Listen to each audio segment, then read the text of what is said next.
Produces high-quality research on both Greece and Cyprus, and it has a vibrant program of public events. And also we have a number of visiting research students who come to us from Greek university.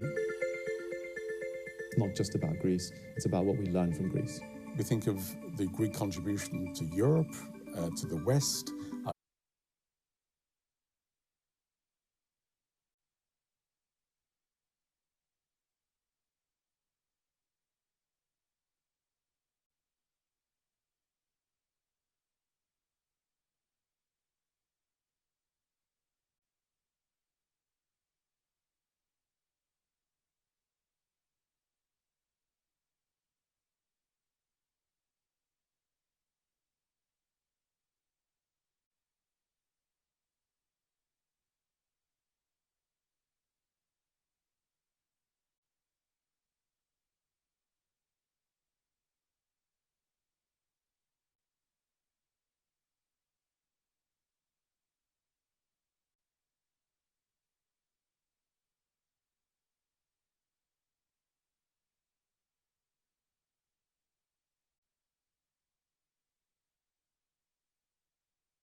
Relative size even within Europe. I think that we desperately need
Standing research units, and it's become one of the most significant centers of study internationally on contemporary Greece and Cyprus. The Hellenic Observatory has two main aims. Program of public events. And also we have a number of visiting research students who come to us from Greek universities and benefit from both the Hellenic Observatory and the European Institute and the Ethnically, it's the most important country to study in.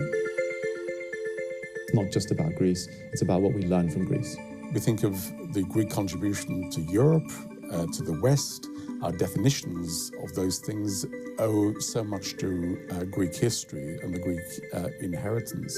Currently, it's significant. It's relative size even within Europe. I think that we desperately need now places where Greece as a phenomenon, if you will, can be studied. At the LSE, so we focus very much on contemporary Greece from the perspective of the different social sciences. It's a hub, it's a very important hub for Greece, both change for younger scholars and for Europeans who want to learn about Greece.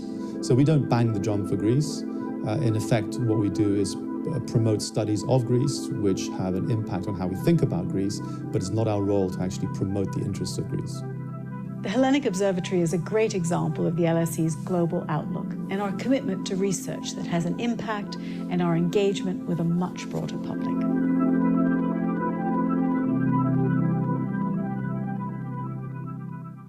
One of the most significant centres of study internationally on contemporary Greece and Cyprus. The Hellenic Observatory has two main aims. The observatory produces high-quality research on both Greece and Cyprus, and it has a vibrant programme of public events. And also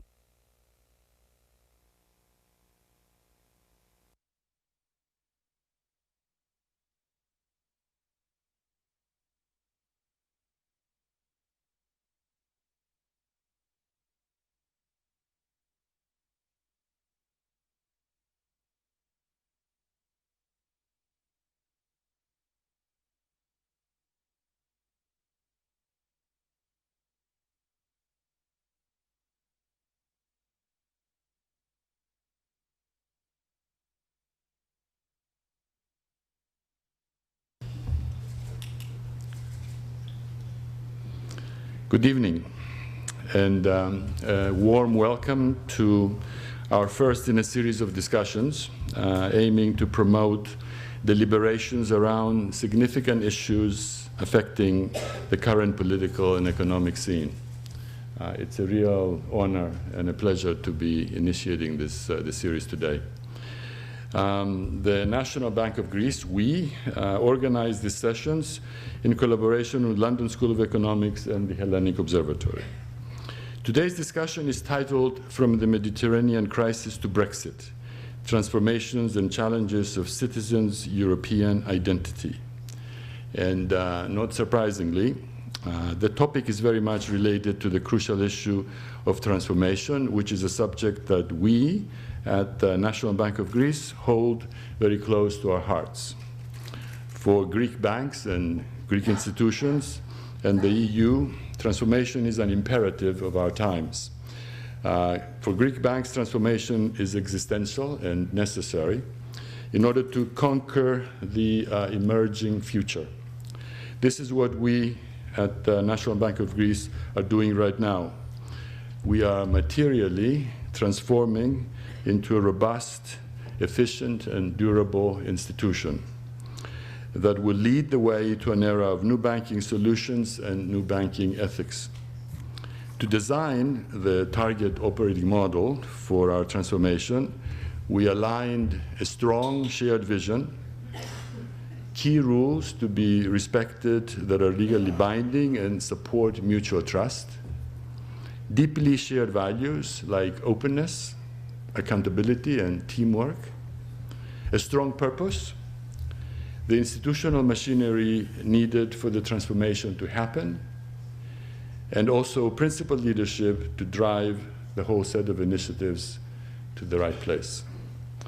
We're looking forward to today's topic on the issue of European identity. Brexit and the populist movements in recent years are not isolated incidents. There are doubts about the European institutions and even the European project. The dream of the EU is at defining crossroads where it needs to understand what does not work and, most importantly, what's next. In Europe today, we have two types of people: the globalists who believe in transformation and in the European project, and the populists who do not share the values and the purpose of a larger Europe. How do we transform all Europeans into a shared European identity? France and Germany revived the effort to deepen integration, and that shows that the European Union's main axis remains strong and ready to counter the growing Eurosceptic nationalism. One thing is certain: it will take decisive action on the part of the European Union to reposition itself and to go through another major transformation and to find its new rightful place both in the global arena, but most importantly in the hearts and minds of their constituents. And with these introductory words, I'd like to welcome you again and pass the word to the panel, our distinguished panel, who will lead us through both the discussion and the presentation. Thank you for being here.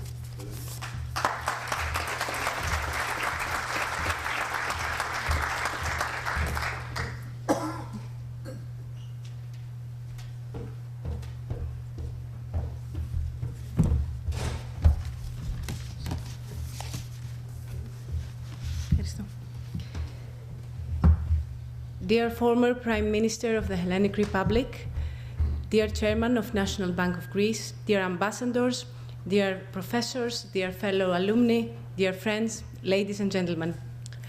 As President of the Hellenic Alumni Association of the London School of Economics and Political Science, I would like first of all to express my warmest wishes for a Happy New Year.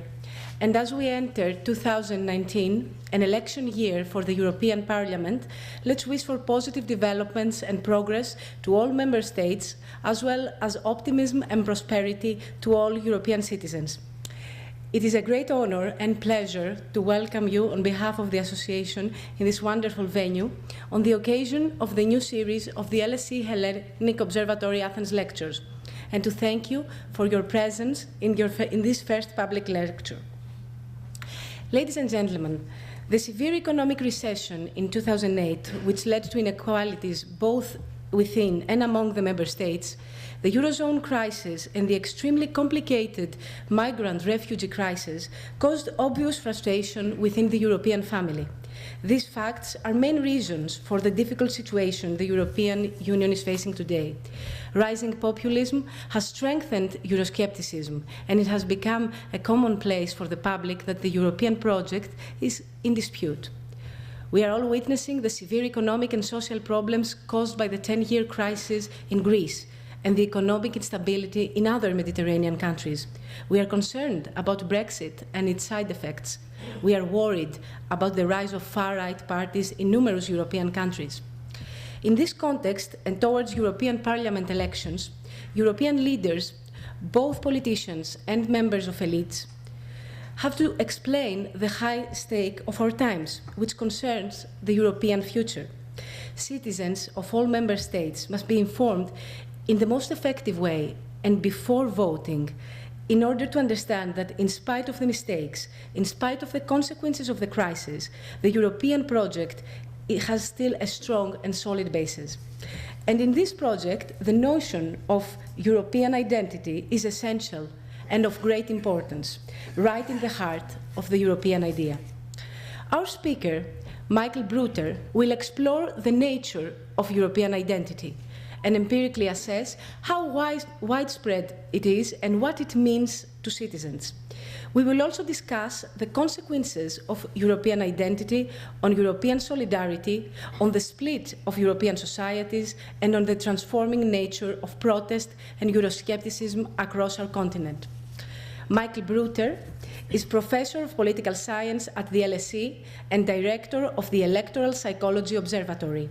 He has developed a distinguished research profile in the subfield of voter psychology, political behavior, and political science research methods. He has been the recipient of over 5 million euros in research grants from large external funding bodies for frontier-breaking projects. He has also served as expert witness on cases pertaining voters to voter psychology. He has given keynote speeches on youth participation and advised and worked with multiple electoral commissions. Bruter has published 7 books, numerous articles in distinguished journals, and numerous chapters and other publications. Professor, we are really looking forward to your latest book, Inside the Mind of a Voter, which is to be published this year. Our discussant, a fellow LSE alumna, Dr. Effie Fokas, is principal investigator of the European Research Council based at ELIAMEP, the Hellenic Foundation for European and Foreign Policy, where Dr. Fokas is a senior research fellow. She was founding director of the LSE Forum on Religion and is currently research associate of the LSE Hellenic Observatory. She holds a PhD in political sociology from the LSE. Chairing tonight's event, Kevin Featherstone, well known to most of us, Eleftherios Venizelos Professor of Contemporary Greek Studies and Professor of European Politics. He is currently the director of the Hellenic Observatory. He has held visiting positions at the University of Minnesota, New York University, and Harvard University. In 2013, he was made Commander in the Order of the Phoenix by the President of the Hellenic Republic. Ladies and gentlemen, this lecture inaugurates the 2019 Athens Lecture Series, a successful cooperation of the LSE, the Hellenic Observatory, the National Bank of Greece, and with the support of the Hellenic Alumni Association of LSE. Our association, which is the most active foreign university alumni association in Greece and one of the most active LSE alumni groups in the world. I hope you all enjoy the lecture and the discussion that follows, as the purpose of this series is to provoke vibrant public dialogue and debate. Thank you very much.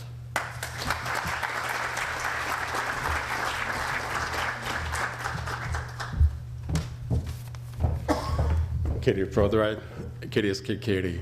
Thank you very much indeed for your warm words, both to Eleni Dundalaki and Kostas Michaelidis. They're very much appreciated. It's always nice to come back to Athens, and I can tell you, after this week's politics in Britain, it's especially nice to come back to Athens.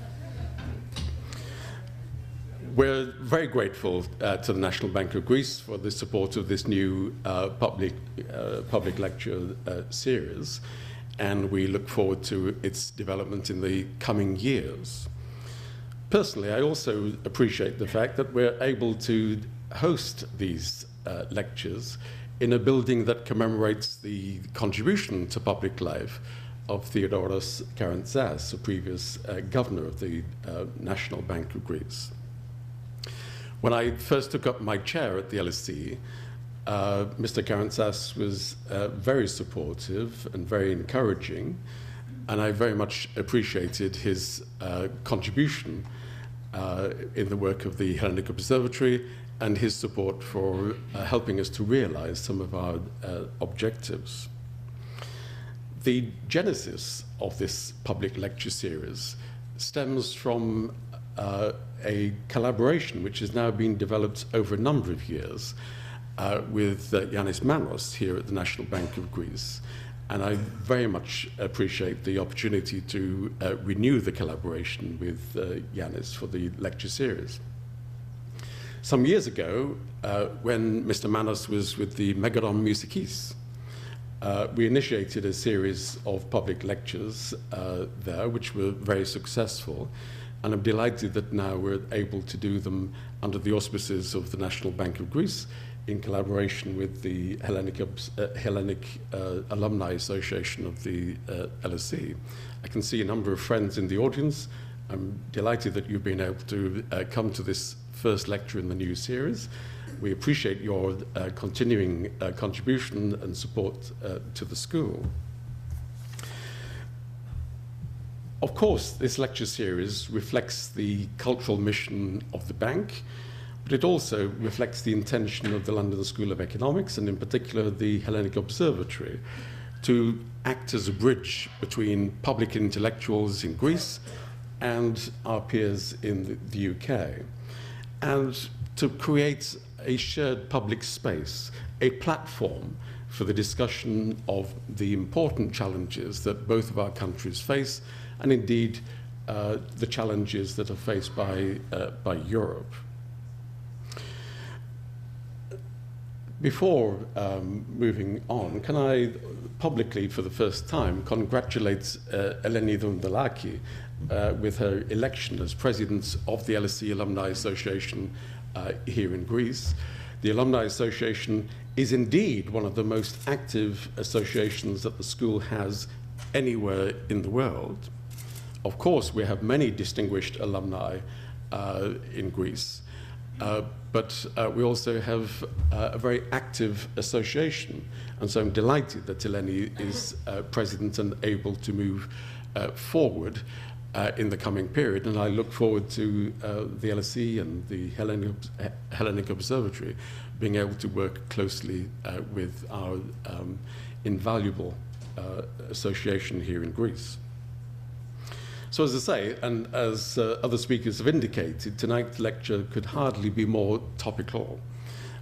We were discussing the topics for the lecture series a number of months ago, but clearly with the onsets of the European elections, with the developments in the Brexit politics, with the recent past in terms of a rise of Euroscepticism in a number of European countries, it's an appropriate topic for us to begin this lecture series. We are indeed this evening asking questions about Europe's identity, Europe's purpose, in the light of the self-doubts that Europe has been experiencing in recent times. And we look forward to the presentation by Michael Bruter on that very topic. The format for this evening is going to be similar to our previous public lectures. I'm going to invite Michael to speak in a moment. I'm delighted that our good colleague and friend, Dr. Effie Fokas, here from Hellenic in Athens, has agreed to be the respondent, and then we will open up the discussion with questions and contributions from you, the audience. In case that the subject this evening may be depressing or lead you to pessimism, let me reassure you that immediately after the lecture and the discussion, there will be a wine reception outside. So we can ponder informally the important points that have been mentioned. I should also say that tonight's lecture is being recorded, and the recording will be available as a podcast on the LSE website. And we'll be able to hopefully communicate to an even wider audience on that basis. So, without further ado, let's begin. And can I ask you to please show your appreciation and welcome our speakers this evening, Professor Michael Bruter and Dr. Effie Fokas.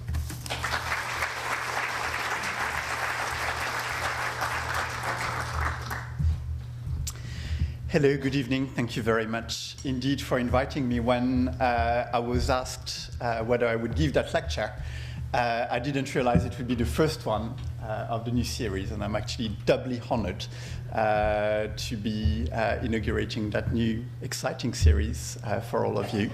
I'm very touched as well by the excellent words of introduction of Kostas, Eleni, and Kevin as well. Kevin mentioned that in case you're depressed by my lecture, you can look forward to the wine. I didn't know that before preparing my lecture, so I did try to make it not too depressing. The reason why I'm... Oops. Okay. I'll try to... Sorry.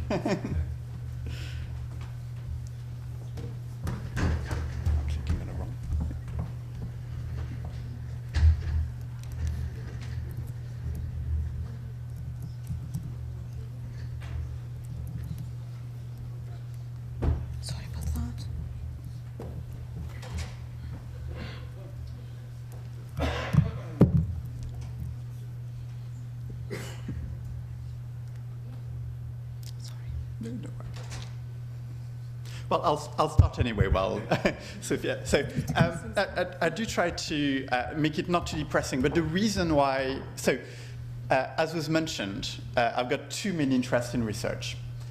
European identity is one of my old interests, and my main current interest, as mentioned by Eleni, is the field of electoral psychology. And electoral psychology is really trying to understand, sorry, I'll keep the microphone there.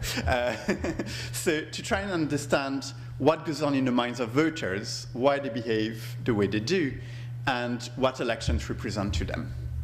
And thank you. Yes. And the reason why I decided to format this lecture in this particular way is because I wanted to talk to you about the meeting point between my two research interests, which are indeed the psychology of voters and the question of European identity. Why? Because for a very long time, politicians, elites, journalists in Europe have made the assumption that if people started feeling European, everything would become a lot easier for the process of European integration. And what I'm here to tell you is that this is not the case. What I'm here to tell you is that part of the reason why the European Union is facing so many difficult moments while elites are being questioned by citizens, sometimes very violently, sometimes very unfairly, probably. The reason why we see such a rise in Euroscepticism and criticism of the European Union is not because people do not feel European. It's precisely because people do feel European, and that because they do feel European, the levels of expectations from the European Union have become a lot higher as well. So what I'm going to do today is to talk to you about three different things. First, the question of what European identity is and what it is not, and why it is so difficult to capture.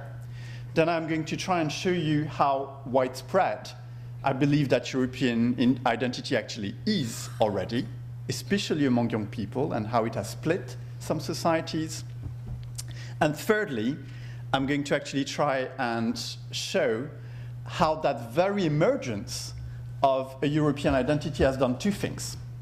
First of all, creating some very hard tests for the European Union, and notably the test of solidarity, which emerged at the time that Greece and Mediterranean countries faced some very difficult economic and social times. And secondly, how it has led to an increasing form of criticism by European citizens of a system which they have now appropriated. What I mean by that is very simple. The fact that you are Greek doesn't mean that you're not going to criticize anything that the Greek government is doing. In fact, you will criticize it all the more because you are Greek. You wouldn't criticize it in the same way if it was the action of the Italian government, the Spanish government, or the French government. In exactly the same way, my point is that now that people are feeling European, they are becoming a lot more demanding about the levels of democracy that the European Union can provide, and a lot more critical about the different political directions that the European Union has a choice to take. And therefore, European identity has made our citizens somehow dangerous for political elites when it comes to pursuing the course of European integration. And that's the challenge that we are facing today, and a challenge which is very difficult to face. Let's start with the question of conceptualization and measurement. I'd like to start with two things which have nothing to do with identity. For those of you alumni who come from the economics department, you will all be familiar with one particular campaign by Coca-Cola in the 1980s. At the time, the bosses of Coca-Cola were very worried by the fact that a lot of people in blind tastings were claiming that they liked the taste of Pepsi Cola a lot better than the taste of Coke. And therefore, they engineered a massive marketing campaign with a lot of testers to try and understand how they could develop a new Coke, a new taste of Coke, which would be liked by the people even more than the taste of Pepsi. And they invested a lot of money in doing that. They managed to actually get very good results and to find a new Coke, a new taste of Coke, which was extremely popular with the tasters. They launched it on the market, and it was a massive failure. People didn't like the new Coke. They might have liked the taste of it, but they were not buying it.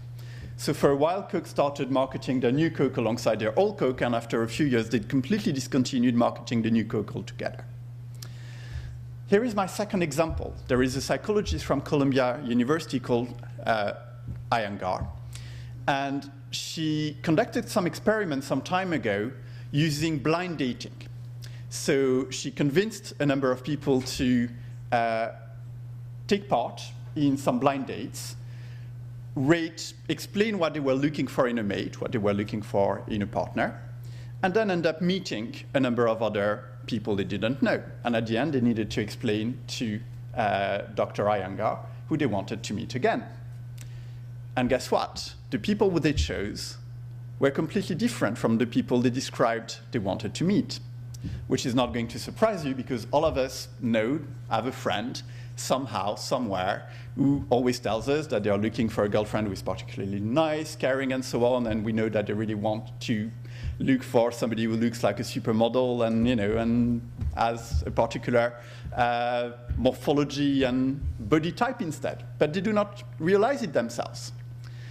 What this is telling us is that between 80 and 90% of our behavior in life, and notably in politics, is subconscious.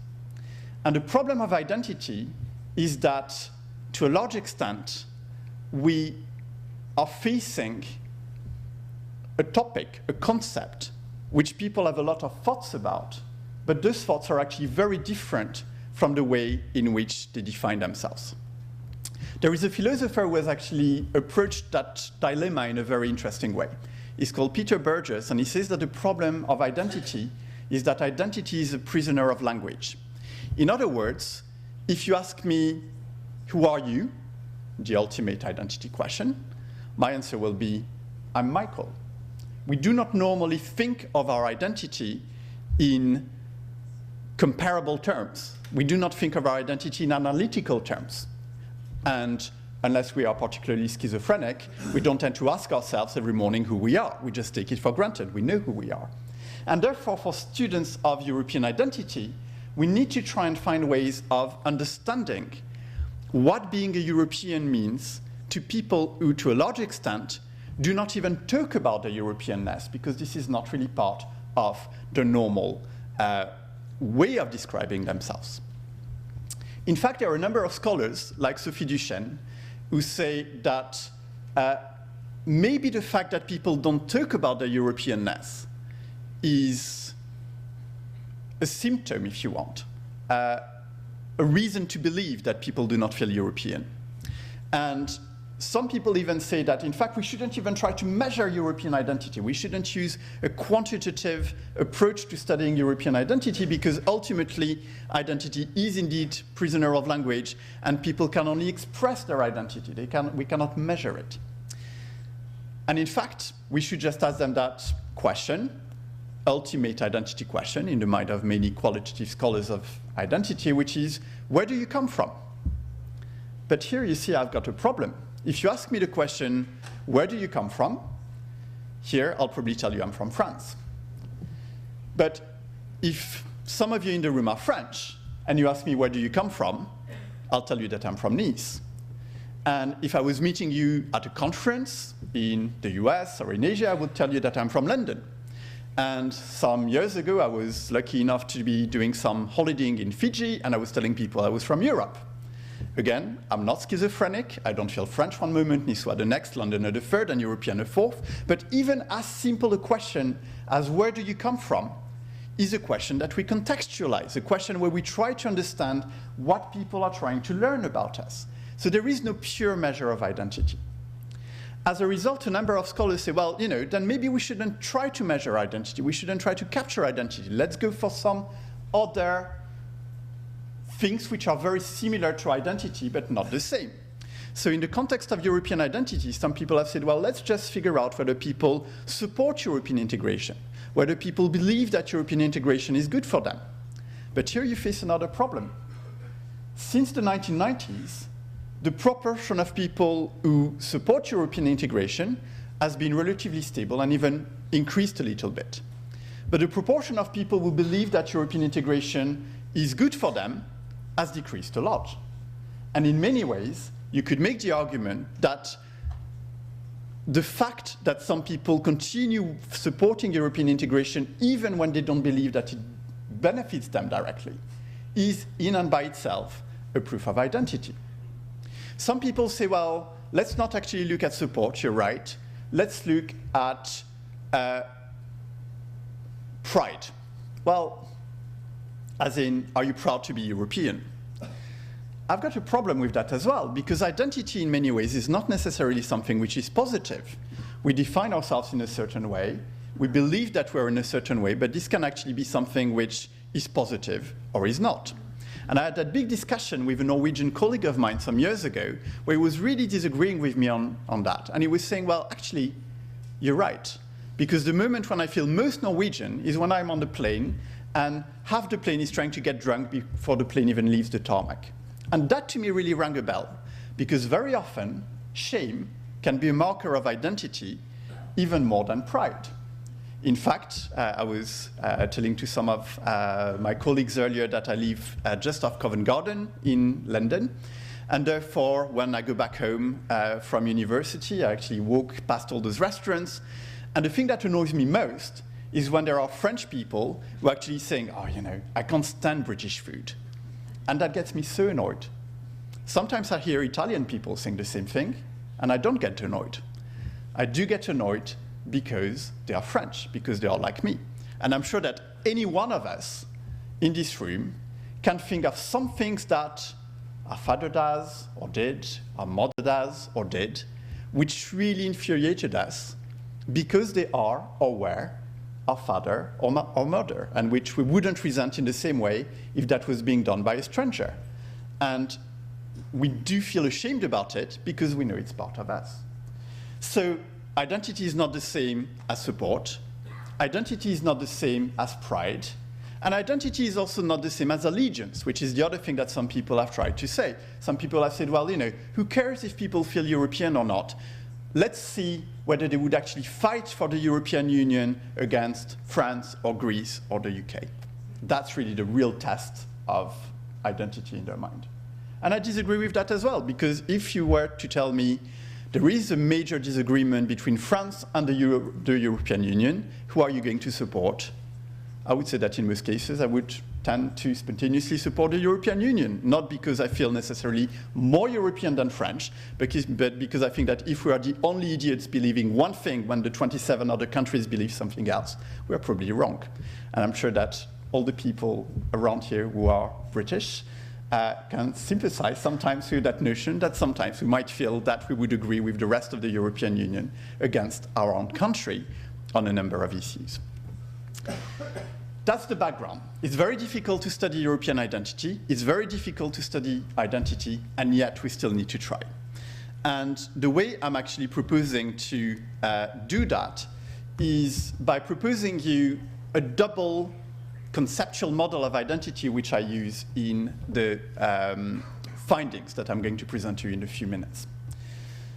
The first one states that identities are not exclusive, but are really multiple.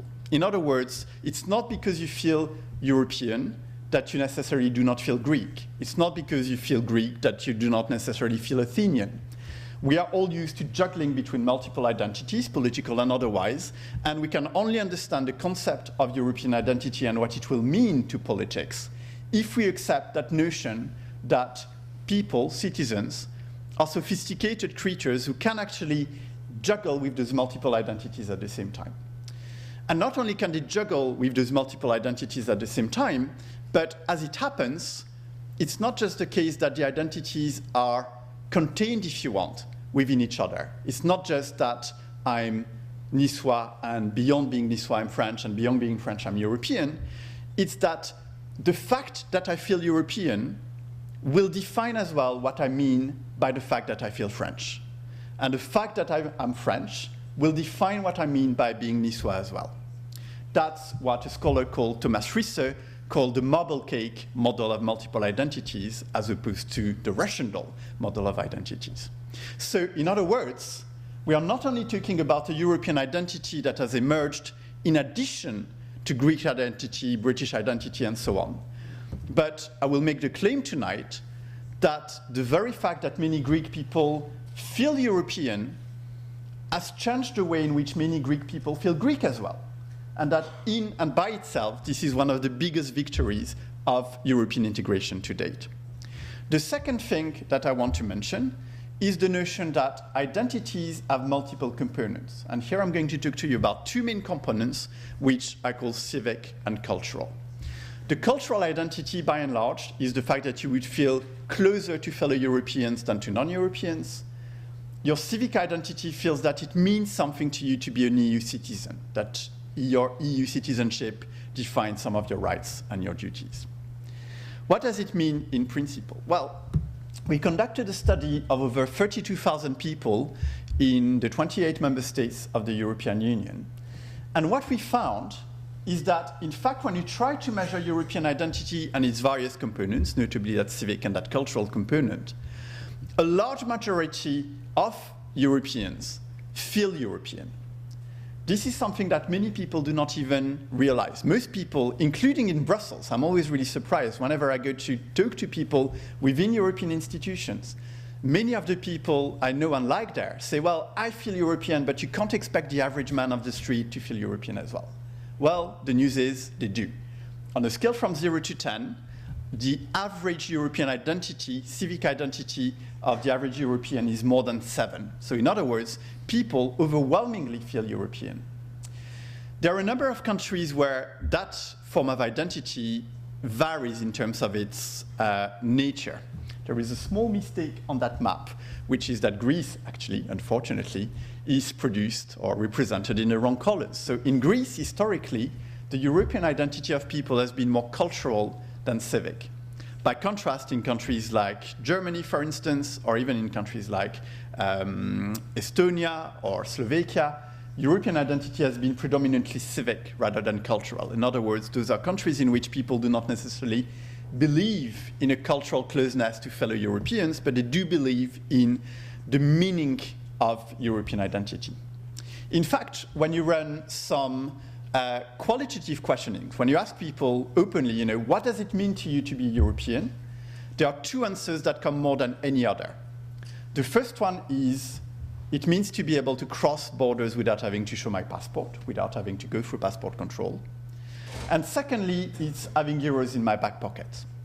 Now, this is something which is really quite interesting, because what it means is that when you listen to the debates on European integration, where we should go, what we should be doing, what we should not be doing, you usually have two camps. You've got the Eurosceptics, who explain to you that Europeanness is about bureaucracy, about Brussels imposing things to the rest of us.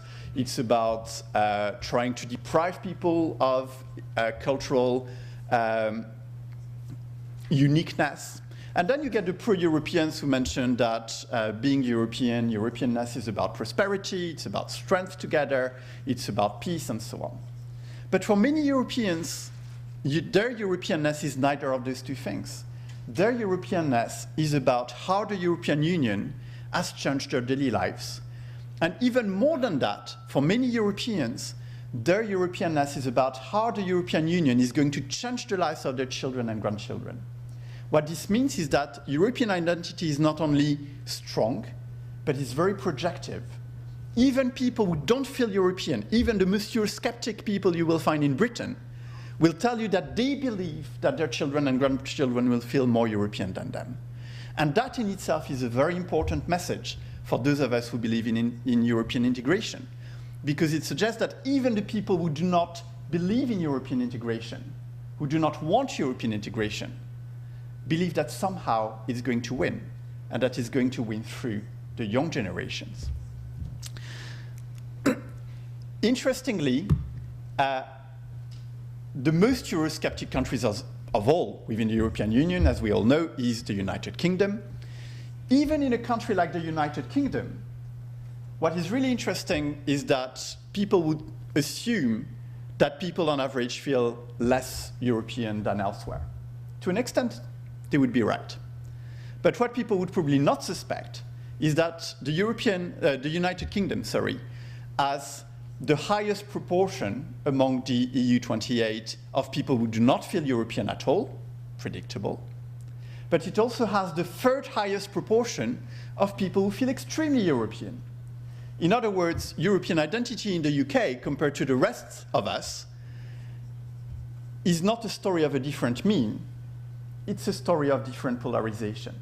And when we talk about European identity and its consequences of politics, the UK, in a way, has shown a way in a very specific way, which is that Europe is not about Europe. Europe is about us as nations as well.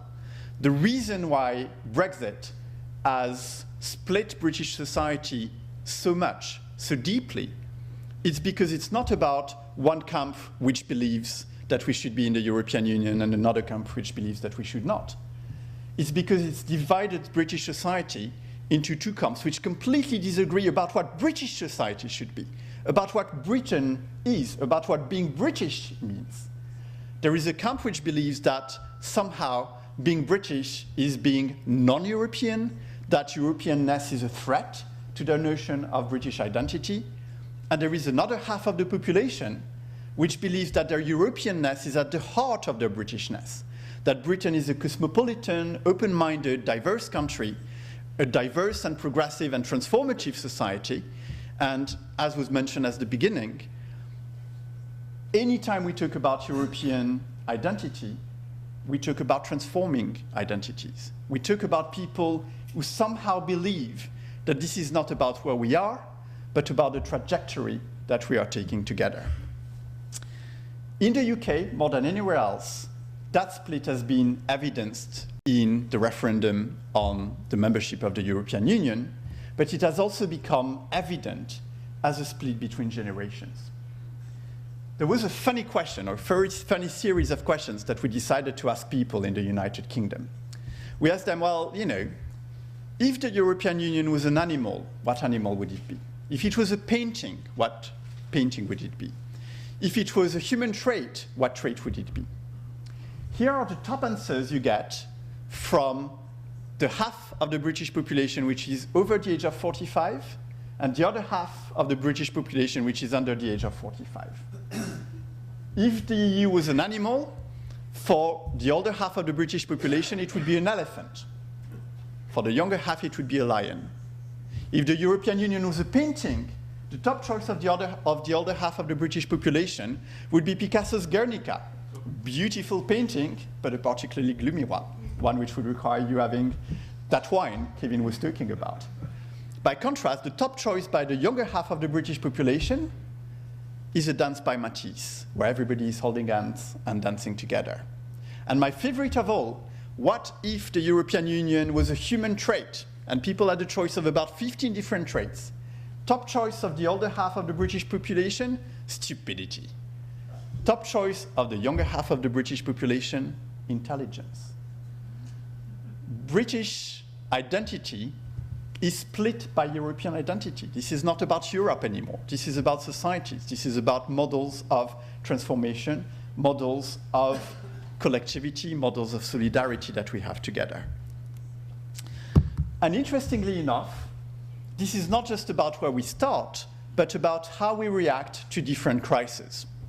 You know better than anyone else that the beginning of the 2010s have been a very traumatic period for many countries and for the European Union. And the Euro crisis that shook so many societies, that shook our global economy, that shook our global understanding of politics, has led people to react to Europeanness in different ways. The figure you have here is the result of a panel study survey which we conducted over a period of 3 years between 2009 and 2012. What it means, a panel study, means that we re-interviewed the exact same people at different points in time.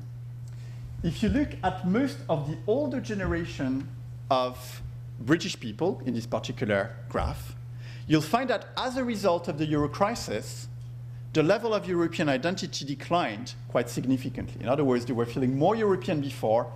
They continued feeling a little bit more European between 2009 and 2010. But after the Euro crisis, spontaneously, the level of European identity declined fairly sharply. But if you look at the population aged between 18 and 29, with the Euro crisis, those people ended up feeling even more European. In other words, the response of that younger segment of the British population to the Euro crisis was that the crisis was a collective one, that it was imposing on us more solidarity and more togetherness in Europe than ever before. This is what European identity is about. European identity is not about a selfish understanding of who I am when I wake up in the morning. It's about how we answer the test of solidarity when part of our collective society is facing some very difficult political, economic, or social situation, such as the Euro crisis, such as the migrant crisis, such as all those very difficult social movements which have resulted, admittedly, in a rising of populism in extremism in Europe. The split is also evidenced here in terms of what people would miss from European integration if their country left the EU. That graph, again, is based on the responses of people to another panel study that we conducted before and after the Brexit referendum. And what you find, really interestingly, is that all British people claimed that they would actually miss something if the UK was to leave the European Union. But when you talk to the people who voted to leave, what they said they were going to miss was being able to bring back alcohol and cigarettes from wherever they are, having no roaming charges where they travel abroad, or even being protected by health security wherever they travel within Europe. By contrast, when you talk to the people who ended up voting to remain in the European Union, those people said that what they were going to miss was having a European passport, was being part of a human community, was being able to vote in European Parliament elections. In other words, what those people were going to miss was not a consumer Europe, it was a citizens Europe. And the real split of European identity is between the people who still think that this is a sort of market they can get something from, and the people who believe that it is actually defining them, defining our citizenship, defining us our identity, our rights, and our duties as human beings. The result of that is something which we had predicted from the very beginning when we gave talks about the Brexit referendum. If you remember the comments you would find in the media at the time, people were saying, well, the referendum on EU membership is going to be a fight, if you want, an argument between rational remainers and emotional leavers. In our team, we always said that this was wrong. We always said that remaining was a powerfully emotional reaction, a powerfully emotional identitarian choice, just as much as the Brexit choice is also emotional and powerful. And guess what? On the 24th of June 2016, the day after the referendum, I saw people draped in EU flag in the streets of London.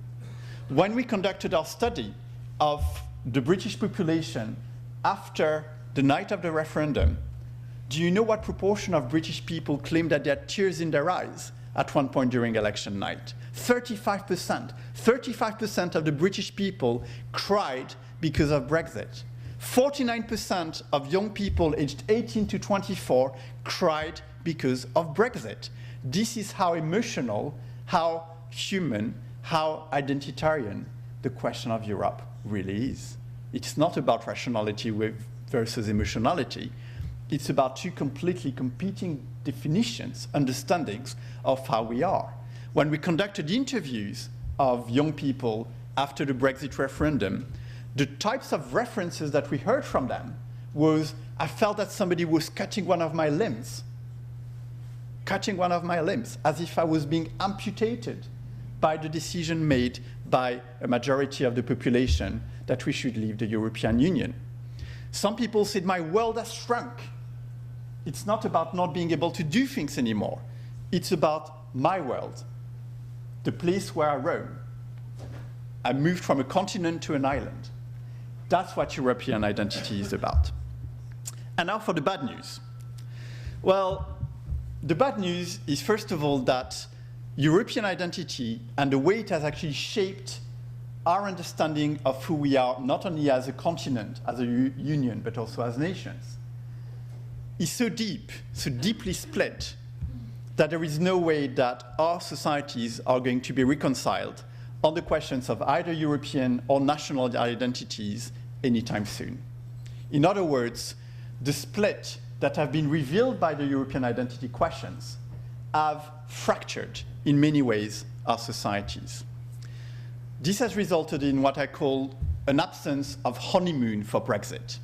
In other words, in the word of my colleague Sarah Harrison and myself, we know from our research in electoral psychology that usually when there is an election, if you ask people what they think about the election, what they think about the system 3 weeks before, and you ask them again the same question the day after the election, their references become a lot more positive, and they are willing to give people the benefit of the doubt after they have won a free and fair election. This has not happened with the Brexit referendum. The people who voted for Brexit overwhelmingly still believe that we absolutely must leave the European Union, otherwise the people are going to be betrayed. The people who voted to remain in the European Union overwhelmingly believe that this is the most stupid decision that the country has taken in its entire history. In fact, we know from our research in electoral psychology with Sarah Harrison that between 20 and 30 people of the people, 20% of the people in any given election will change or make up their mind on how to vote within 1 week of the vote. Half of them, therefore between 10 and 15%, will change their mind on election day itself. In the context of the Brexit referendum, more people changed their minds between 1 week before the vote and election day, referendum day, than between referendum day and today. In other words, 2.5 years have seen more stability in people's beliefs when it comes to Brexit and our membership of the European Union than the 1 week before referendum day. The second thing, or third thing by now I think, is the one I was telling you about. People do feel European. I mentioned that, over 7 out of 10, that's a massive result in many ways. And they also believe that identities are compatible. In other words, the correlation between European identity and national identity of European citizens is about a positive 0.15, which means that the more Greek you feel, the more likely you are to feel European as well and not the other way around. So for people, there is no doubt there that their European identity is compatible with their national and regional identities. But the very fact that people have appropriated the European Union, that they believe that they are European citizens and that this defines their rights and their duties, means that they are no longer willing to give either the European Union or the national governments and parliaments which represent them within the context of the European Union a blank check. Exactly as I was mentioning to you earlier on, the very fact that you are Greek will make you even more likely to criticize the decisions of the Greek government than you would be to criticize the decisions of any other government. And in exactly the same way, European citizens, because they feel a lot more European now than they did before, have become a lot more critical. They have not been willing to accept that the principle of European integration was worth accepting any type of public policy and political outcomes. It doesn't mean that the outcomes and the policy decisions made are bad or good. It just means that they will become a lot more divisive. It means that people are now going to expect a democratic European Union to be a lot more reflective of whatever their policy preferences are. It means that people are going to be increasingly unwilling to accept that the Council of Ministers is going to make a lot of decisions behind closed doors. It means that somehow the process which was initiated in 2014 with the principle of the Spitzenkandidaten and so on is a process that cannot be stopped anymore. And it means that when you ask people what they want from the European Union, they want more democracy, they want more participation, they want EU-wide referenda, they want to be able to elect directly the president of the European Union. And of course, national governments do not want any of that, because national governments are keen on being able to take credit for anything the European Union does which is good, and blame the European Union for anything the European Union does or proposes which is unpopular, even if they were the ones suggesting it in the first place. That's what Mark Franklin calls the Uncle Sam and Aunt Sally syndrome. In other words, governments are using the European Union to pass on decisions which they know are necessary, but also know are unpopular. And that will be my conclusion tonight. I do not believe that this system is sustainable anymore. I think that national governments, if they are responsible, will need to stop trying to use the European Union as a fuse which they are able to blame for any unpopular decision which they know to be necessary for the well-being and the sustainable and transformed future of the citizens. I thank you very much, and I look forward to listening to Effie.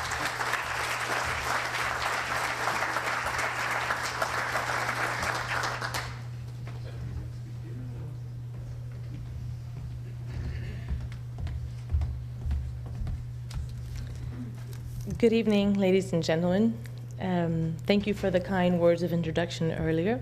Kevin, thank you for the invitation. It's truly an honor and a pleasure for me to take part in tonight's lecture. I also did not know that it was the first in the series, so it's a double honor for me as well. And Michael, I want to thank you for really an excellent and stimulating presentation. There is so much food for thought there. Michael told us, thank you, that luckily you wouldn't need too much wine because of his own perspective. You might, after mine, I'm afraid to say. So Michael sent me an outline of his talk yesterday, and I enthusiastically welcomed the idea that there might be something positive to say about European identity. I studied the history of European identity at the LSE as part of my master's degree, at the European Institute, no less, in 1996. And then as part of my PhD studies, I went on to teach, and I might dare say to preach, European identity afterwards, also at the LSE. So in most of my 12 years there, European identity was something that was increasingly widening and deepening. The golden years, I'd say, of European identity. My PhD supervisor, the late Anthony Smith, was dubbed the Scrooge of Europe because of his insistence on the durability of the nation, specifically in relation to European identity, and the emptiness of the concept of European identity. He was very famously cited for saying very often, who would die for Europe? Kind of what you alluded to also, who would fight for Europe? Who is moved by the sight of the European flag, he would also often ask. I admit that I was moved by the sight of the European flag, but from my vantage point in Greece, since 2008, officially the beginning of the Greek financial crisis, and much more so in the context of the refugee crisis, let's just say that I've often thought that Anthony Smith was vindicated in what he thought, and I've struggled to see any remaining content to the notion of European identity. The idea of a social Europe in particular has been trampled for me by stories of EU countries one by one setting out in excruciating detail their policies for admittance of as few refugees as possible. So I don't need to get all dramatic on you to convey not only how unsocial, but and oftentimes inhumane this has seemed, from, again, my vantage point in Greece, where we've tried and failed miserably to properly tend to refugees' needs, and all the while trying to appease the Troika whilst being portrayed in some foreign press as kind of lazy beggars. So, like I said, you need your glass of wine, I know, I'm sorry. But all this to say, I did wonder how you're going to pull off speaking positively about European identity, specifically to a Greek audience, and I think you did exceedingly well in this. But I will address a couple of elephants in the room, and I'll start in jokingly, really, with the slide where you have visions of Europe and the elephant versus the lion. So I saw that, and I thought, more of an ostrich, and maybe with the head in the sand at the time, and I wondered if I did wonder about the timing of that, actually, when that, when that aspect of your research was conducted. Let's see, my notes are scattered. So you've spoken to us about tough love. We're more critical of Europe because we love it so much. And I get that, I buy that. I use that argument actually when my husband complains that I'm very critical of him. I say, well, it's because I love you so much. So I see some truth to that. And you've spoken to us about an enduring quality to European identity. If it doesn't kill you, it will make you stronger. And neither the financial nor the Mediterranean crisis nor Brexit killed the EU. So European identity emerges as strengthened, which begs the question of whether we should speak, we should fully equate European identity with the EU. But let's say, we put that question aside and we're limiting ourselves to a discussion of European identity specifically as related to the EU. If there's one especially prominent identifier of such an identity, to my mind, it's the notion of unity in diversity. It's all over all the European documentation, and I just wonder, is it not, is European identity not more fundamentally challenged by the valorization of particularism that we see in the Orbans of Europe, in the Salvinis of Europe, but not only, unfortunately. So I'd like if you could speak to that question as something maybe more enduring and at a deeper level than these events that may come and go. in the same kind of spirit, you spoke about the system unable to deliver, unable to deliver on increasingly high aspirations of citizens. We expect so much of Europe.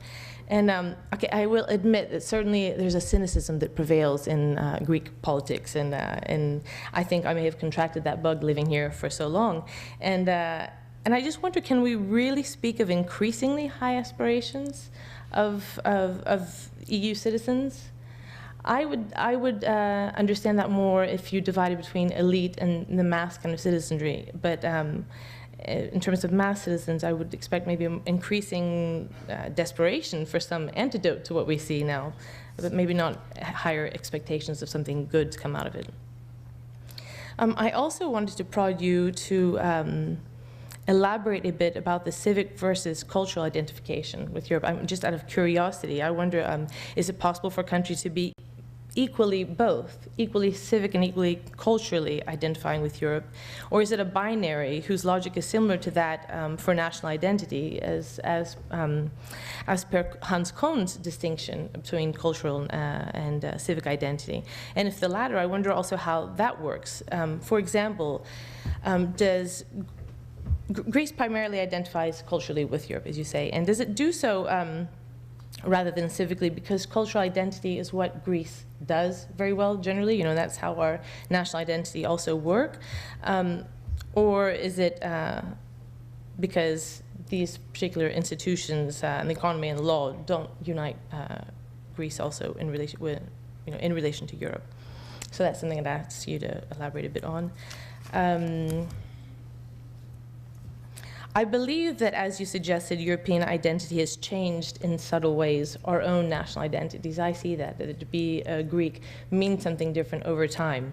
The Greekness is different because of the experience of European identity. So people feel European, and presumably they came to feel European during those golden years of the development of European identity.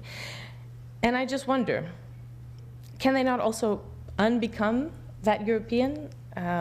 Is it, can you speak a little bit to the question of potential change over time? Is this a one-way street?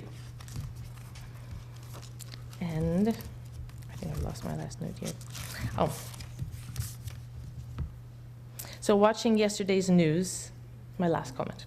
And you don't have to speak to all of them necessarily, but some food for thought maybe. Watching yesterday's news in the UK, I didn't envy your position being asked to speak about Brexit amid such extreme flux. And, with these, harsh defeat of May's plan and the call for a vote of no confidence, there's just so much change. And, okay, so you didn't elaborate much on that, and I wanted to prod you a bit just to ask you, are we seeing much of the same in terms of a protracted mess, or is there something qualitatively different about where we stand today in relation to Brexit? So I'll close there and then not take too much more time between me and your wine. Thank you.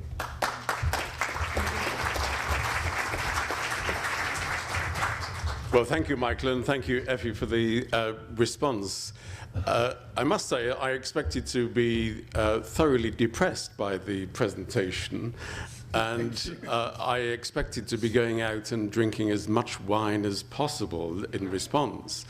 I realize now that I don't actually have that excuse for drinking so much wine.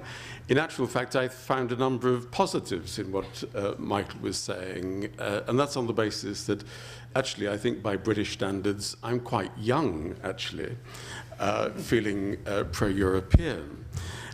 I wonder if I could add to what Effie has said. As, perhaps I and other people in the audience might feel that there's a problem in the equation that you're making, what Effie referred to as tough love. When we think in terms of the rise of Marine Le Pen, Le Front National, talking about a referendum on France's membership of the European Union, the rise of Alternative for Deutschland, talking about Germany coming out of the euro, or Salvini in Italy, seemingly wanting to have a victory over Brussels in order to gain domestic popularity. is that really because the French, the Germans, and the Italians actually love Europe too much? And that it's a kind of children's disappointment with their parents? Or is it actually more of a shift in what people actually seek, the political outcomes that they seek? A rise of different kinds of Euroscepticism. So I'm sure there is much for us to discuss. Would you like to make some quick responses and then we open up to the audience? Sure. Please. I'll try to keep them short, not because there wouldn't be a lot to answer, because that would be, but in part because we'll have more opportunities, yes. And I think it's important that the audience has time as well. All the questions are indeed excellent, but I'll still pick some of them rather than answering all, just not to be too cursory. I completely sympathize with your point on the question or the sort of test of social Europe and, dare I say, a European ethic as well in the context of the migrant crisis and so on. Because you mentioned humanitarianism, but again, it's almost an identitarian question. Are we really the continent which cares about its own benefits over generosity towards the people in need, especially given our history, and in particular the fact that the Second World War was eminently European and traumatized Europe and underlined the necessity for European integration. I'll be slightly less negative to the extent that I believe that somehow a majority of people do want a social Europe. I think that the problem of a social Europe and the problem of a humanitarian Europe is that nobody agrees on how to share the cost. And exactly as you were mentioning about the migrant crisis, nobody really says, well, yeah, some people do, but few governments actually say we shouldn't have them, but they really say the others should have them. And it shouldn't really be all going to Greece or all going to Italy, or Italy and Greece should keep more of them rather than passing them on to France or to the United Kingdom and so on. But I think that we are talking about a significant question or a significant misunderstanding from the political elites in Europe about what it is that people within Europe like and do not like about the European Union. So sort of going back to Kevin's question as well. Probably one of the comments coming from the European Commission that annoyed me most in my life was a position by Barroso when he was president of the European Commission.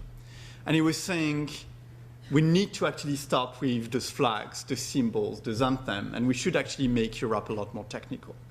And to me, Barroso completely misunderstood his citizens. Precisely, when we actually look at people's reaction when they see an EU flag, when we actually look at people's reaction when they hear a European anthem, those reactions are a lot more emotional than what many people would expect. And at the same time, the notion that the European Union could afford to be highly technical in its answers gives the impression that it is inhumane, that it does not care about the people. And indeed, there is that perception overall that somehow it is, I don't really like that comparison, but almost a little bit autistic in the way it is actually dealing with inputs from the population. Something really interesting.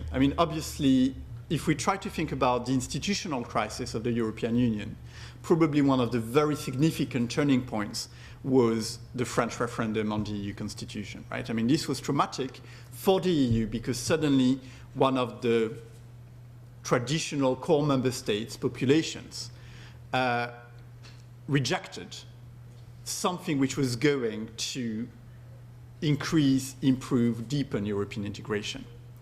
Well, guess what? At the very time that a majority of the French people rejected the EU constitution, support for European integration in France was higher than it had been in any time in the past 10 years. A majority of the people who campaigned against an EU constitution did not say we are going to campaign against the EU constitution because we don't want as much Europe. They were saying that they wanted a more social Europe. That was, that's what won the argument at the end. It was not the sort of extreme right Euroscepticism. It was the left-wing Euroscepticism which actually gave the anti-constitution majority a majority. Of course, there were people like me who said, that's nonsense, it doesn't work like that, you can't really get a majority on what you want, we can't just make the EU like France. But from that point of view, it sort of goes back to one of your other questions. I agree with you that maybe the expectations are low, but the aspirations are high. And I think that somehow people still see the European, they still see Europe as a project.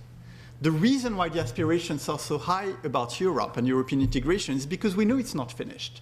And because it's not finished, there is that notion that somehow we should have a possibility to shape it. And I think that people are not willing to tolerate mediocrity when it comes to the shaping of the future of European integration.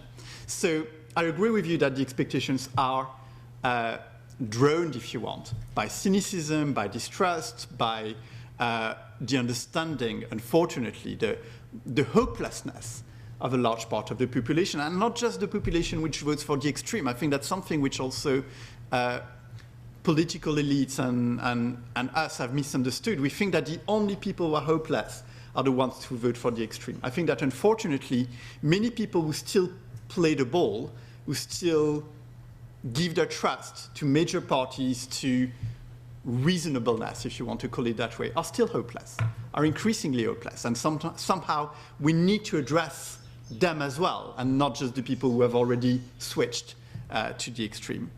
But I think that at the same time there is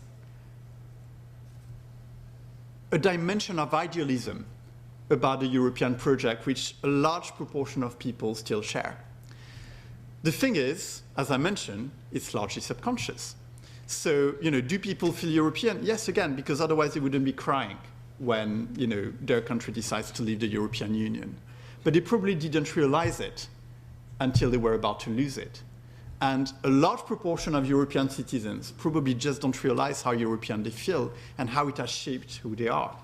You were asking, and that's the last question probably that I will answer just to give more time to the room, but you were asking, can I unbecome European? I suspect that, in a way, the three of us could. I suspect that none of the three of us will. But what about the younger generation? What about your 2-year-old, your 8-year-old, your 10-year-old? They can't. They are taking their European identity for granted. There is an entire generation of European, the ones who were born effectively after the fall of the Berlin Wall, but by now they are turning 30, in this year. Those people cannot unbecome something because they are taking it for granted. They cannot unbecome it because they have never learned anything else. They've never learned what it could be to be Greek at a time when Greece felt that it was on the margins of Europe. It cannot remember what it was to be a Hungarian or a Pole at a time when Poland and Hungary felt that Europe was, to an extent, civically and institutionally, the other side of the curtain. They always felt culturally European very strongly, but civically they felt it was somewhere else. That generation of young people, you would need to deconstruct them to be able to de-Europeanize them as well. And I think that this is probably the hope that we'll need to deal with, the hope that somehow that generation will show us that we cannot unbecome Europeans. Thanks very much. I think I missed, though, the point that Germans voting for Alternative for Deutschland to come out of the euro, they're not doing that because they have high expectations of the European Union, are they? No, but bear in mind that, for instance, as of today, there is nearly 3/4 of the European population who supports the euro. Greece is a case in point. There would have been so many reasons for the Greeks to want out. There would have been so many reasons for the Greeks to even say, precisely, we've been treated so unfairly by the rest of Europe. Not just the way they are refusing to help us or to show some sympathy but even the way in which many Greek people felt that the rest of the European Union was not even recognizing the efforts that the country was making, the sacrifices, the costly sacrifices, and all the more costly that they touched the most vulnerable people. But even then, even when some new political parties emerged which promised in a way a revolution and a completely different way of doing politics, nobody serious concluded that Greece should leave the euro or that Greece should leave the European Union. And I think that to an extent, in Germany as well, yes, the AfD is a shocking vote because it comes in a country which was not used to having it, but it remains a very marginal vote. In France, when Marine Le Pen actually mentioned the referendum that you said, she plummeted in the polls. Rember the difference between the poll, yes, before the debate and after the debate. The original expectation was 55-45 for Macron against Le Pen. After the debate and her violence against European integration, it ended up being 67-33. Even among, and nowadays, Le Pen doesn't dare to mention leaving the European Union anymore. She's actually talking about a referendum on the euro. Mélenchon doesn't dare to talk about leaving the euro. He talks about agreeing to stop the euro with the rest of the European Union, some sort of weird Mélenchonist paradox, I guess. But, I do think, everything can happen. So many people feel vulnerable, so many people feel sacrificed, so many people feel left behind. And as I was mentioning, and I think the word is really important, and it's a word which we should keep at the back of our minds all the time. So many people feel hopeless, and hopelessness is the most dangerous feeling for any political system. And I don't think that we have taken the measure of the hopelessness that is, sinking our societies to an extent. But at this stage, I do think and I do hope that those feelings are still minority feelings. Thank you very much indeed. We have some time for questions, comments from the audience. Can I simply ask you to identify yourself? And I don't know whether there is a microphone coming, but can we invite the gentleman at the back with your hand up too? There is a microphone. Oh, okay. My name's Simon Reid. I'm English. I'm an LSE Alumni 2009. Could you do it louder, right. please? Yeah, sorry. Simon Reid, LSE Alumni 2009, Human Geography. I'm British. I came from, I lived for 30 years in Dover, in a post-industrial town. And a lot of the people I knew were never, ever convinced by the European identity. It's not that they didn't want to carry on. They were never convinced by it. And you made the point about old versus young, but I think in these post-industrial towns, it's a lot of the young people who, particularly who never thought about going to university, all they ever wanted to do was get a job. It wasn't about being extreme or even thinking that Europe had let them down. They had never seen themselves as part of Europe. So, and I don't think there's anger in part of Europe. They just never considered themselves part of Europe. Okay. Thank you. Other comments, other questions? Could we take the gentleman at the very front, please? Is there a microphone to come to the gentleman at the front? Thank you.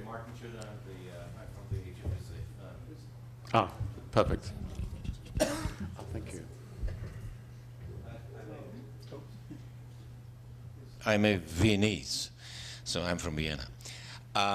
Well, you mentioned the cultural differences, but you didn't mention that much the economic impact, because in my belief, and I'm from the financial industry, I believe this growing gap of income that also has a tremendous effect on the disillusionment of the European Union.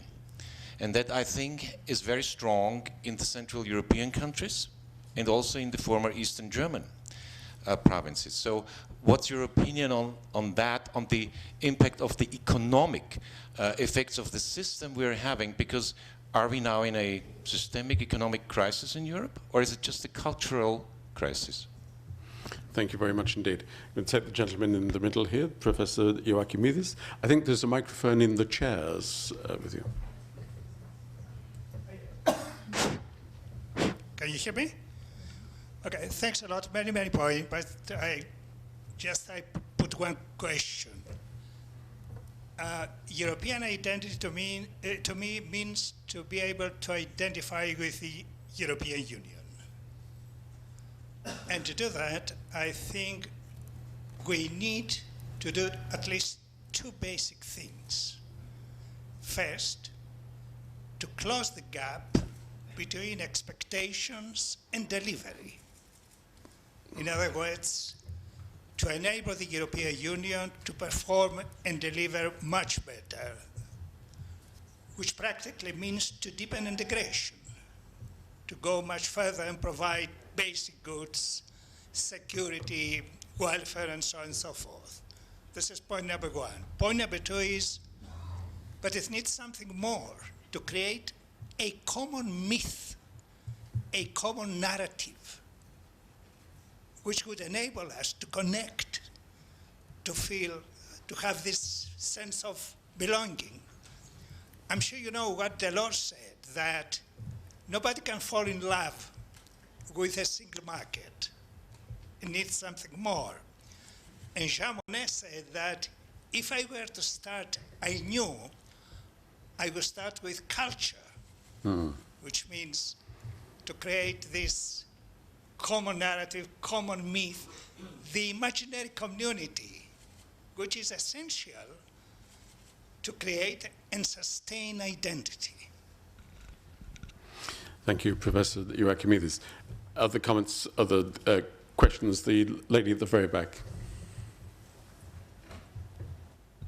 Thank you all for being here. Should we try and strengthen European identity? And if so, in which ways? Is it through Erasmus, the European Youth Event, for example, or is it something completely different? Thank you. Thank you. Before we ask Michael to respond, any other last questions or contributions?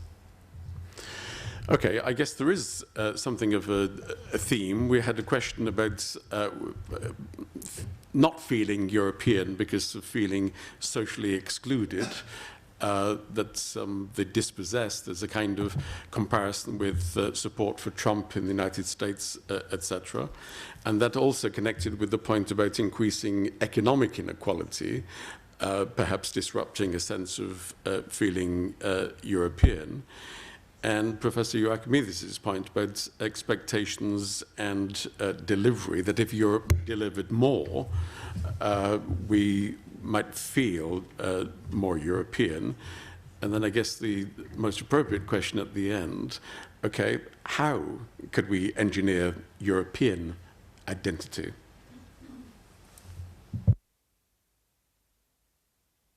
Well, the interesting thing was that the last 2 points, in a way, are almost two alternatives, or two, not contradictions, but two very different positions on how an identity emerges. One is about the narrative, and the other one is about the experience. The evidence we have at this stage is that the experience matters a lot, and in part because the experience creates the narrative.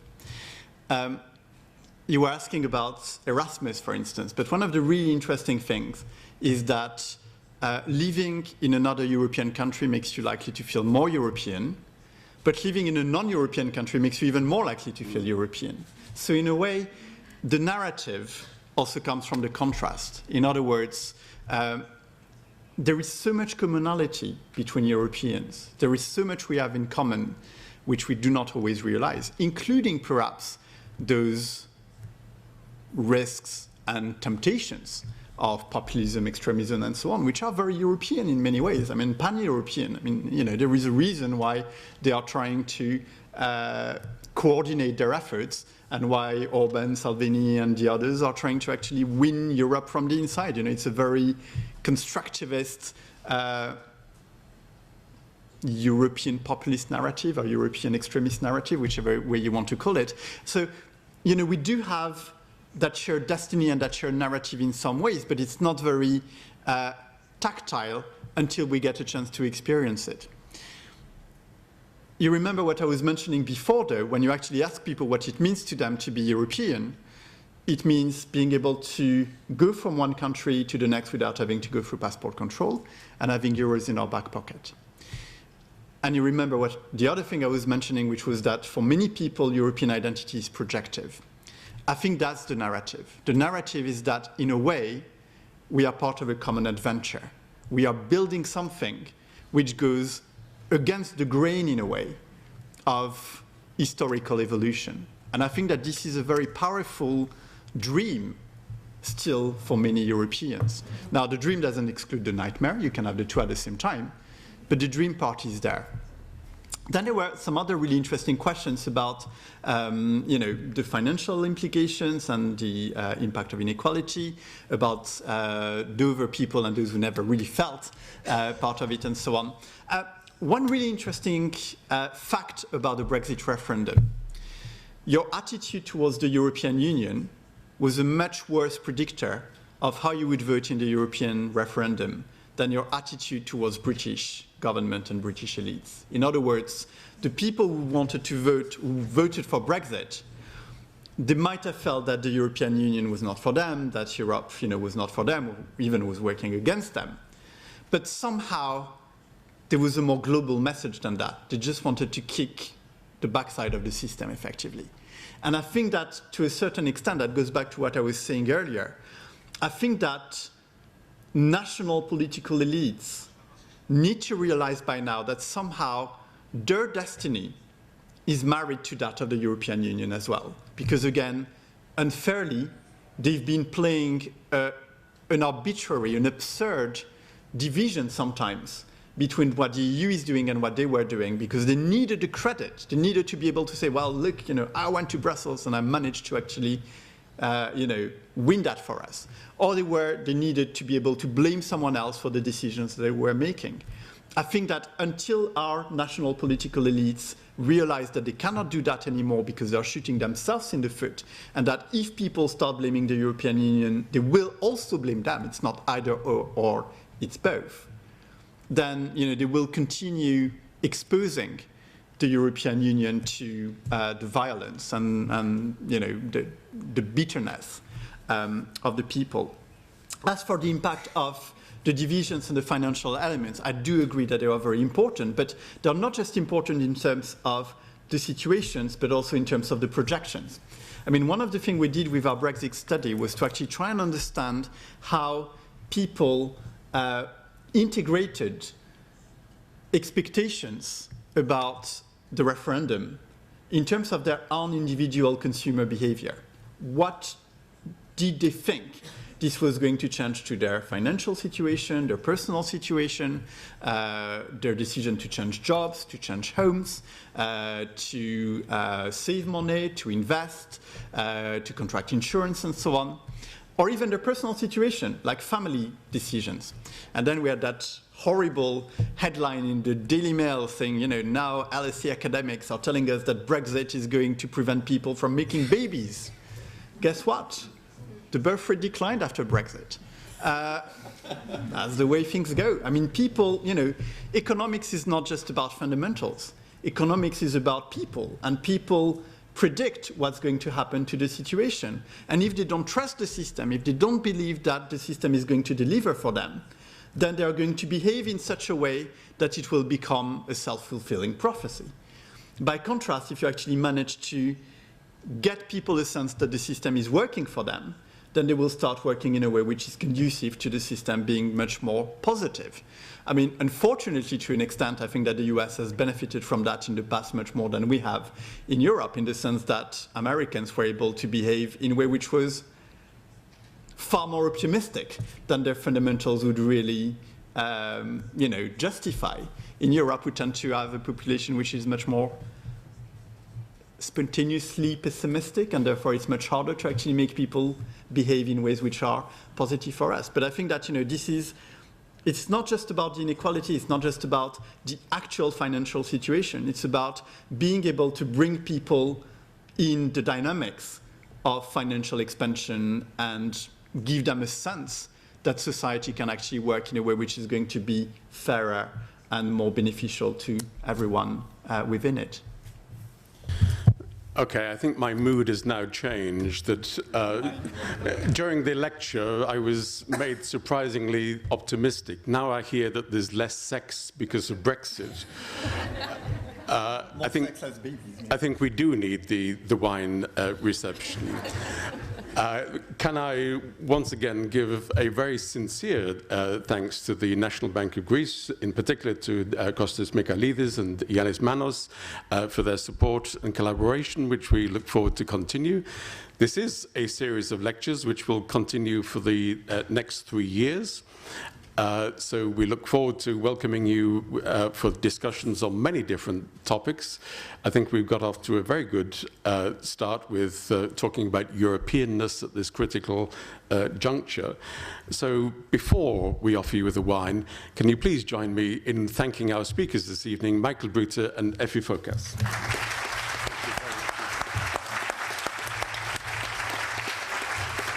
Thank you, Michael.